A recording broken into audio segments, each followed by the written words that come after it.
ప్రతి తల్లి ప్రతి తండ్రి గర్భాన పుట్టిన బిడ్డల కొరకు రేయి మొదటి జామున లేచి దేవుని సన్నిధిలో ప్రార్థించే వాళ్ళై ఉండాలి. ఎందుకో తెలుసా? ప్రభువే అన్నారు, నా కోసం కాదు మీకోసము మీ పిల్లల కోసం మీరు ఏడవండి అని. వాక్యం వింటున్న దైవజనమా, తల్లిదండ్రులుగా మీరు మీ బిడ్డలు కష్టపడకూడదని, మీ బిడ్డలు సుఖపడాలని, వారు ఐశ్వర్యవంతులు కావాలని, వారు స్థితిమంతులు కావాలని రోజుకొచ్చి గంటల తరబడి వాళ్ళ కొరకు కష్టపడుతున్నారు. కష్టపడాలి. గంటల తరబడి వాళ్ళ కొరకు శ్రమ పడుతున్నారు. శ్రమ పడాలి. కానీ ఒక తల్లిగా ఒక తండ్రిగా నీ గర్భాన పుట్టిన బిడ్డలు ఆత్మీయులుగా మారాలని, నీ గర్భాన పుట్టిన నీ బిడ్డలు దేవునికి ఇష్టలుగా మారాలని, నీ గర్భాన పుట్టిన బిడ్డలు బ్రతుకు కాలమంతా వారు దేవుని మార్గంలో నడవాలని వారి కొరకు నీవెంత ప్రార్థిస్తున్నావు? వాక్యం ఏమంటుంది? నీవు లేచి రేయి మొదటి జామున నీ పిల్లల కొరకు మరిపెట్టు. వాక్యం సెలవిస్తుంది కదా. తల్లిదండ్రులుగా మీ పిల్లల కొరకు మీరెంత ప్రార్థిస్తున్నారో ఒకసారి ఆలోచించు. వారి కొరకు కష్టపడి సంపాదిస్తున్నావు, సంతోషమే. వారి కొరకు కష్టపడి అహోరాత్రులు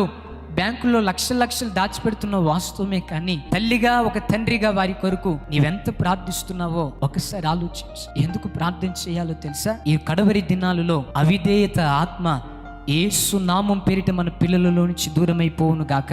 మీ గర్భాన పుట్టిన బిడ్డలు అవిధేయులుగా బ్రతుకుతున్నారేమో ఒకసారి ఆలోచించు. తల్లిగాని ఒక మాట చెప్తే, తండ్రిగాని ఒక మాట చెప్తే విధేయత చూపించని ఆ మనస్సు వారిలో ఉందేమో ఒకసారి ఆలోచించు. వాళ్ళు విధేయులుగా మార్చబడాలి అనంటే తల్లిగా తండ్రిగా రేయి మొదటి జామున లేచి వారి కొరకు ప్రార్థించాల్సిన బాధ్యత తల్లిదండ్రులుగా మన మీద ఉంది. బైబిల్లో మనం చూస్తే యోబు దేవుడు తనకు అనుగ్రహించిన ఆ పిల్లల కొరకు ప్రతిరోజు తాను ప్రార్థన చేసేవాడు. అప్పుడప్పుడు ప్రార్థన చేసేవాడు అని రాసుందా? లేదు. యోబు నిత్యము అలాగు చేయుచుండెను అని ఉన్నాయి. ఈ మాట దగ్గరికి వచ్చేసరికి మన పరిస్థితి ఏంటో తెలుసా? మీ పిల్లల కొరకు మీరు నిత్యము వారి కొరకు శ్రమ పడతారు. నిత్యము ప్రార్థన చేసే తల్లిదండ్రులు ఉన్నారు, లేరు అని నేను చెప్పను. కానీ కొంతమంది నిత్యము పిల్లల కొరకు డ్యూటీ చేస్తారు, సంతోషమే. ప్రతిరోజు పిల్లల కొరకు శ్రమ పడతారు, సంతోషమే. కానీ గర్భాన పుట్టిన బిడ్డల కొరకు నిత్యము ప్రార్థన చేసే తల్లిదండ్రులు చాలా కొదువైపోయారు. అప్పుడప్పుడు ప్రార్థన చేస్తారు, ఏదో గుర్తొచ్చినప్పుడు ప్రార్థన చేస్తారు. వాక్యం వింటున్న దైవజనమా, యోబు తన పిల్లల కొరకు నిత్యము అలాగు చేయుచున్నాడు. యేసు నామం పేరిట ప్రతిరోజు దేవుడు మీకు ఇచ్చిన పిల్లల కొరకు మీరు ప్రార్థించుదురుగాక. యోబుకి ఇచ్చిన మంచి లక్షణం దేవుడు మనందరికీ దయచేయును గాక.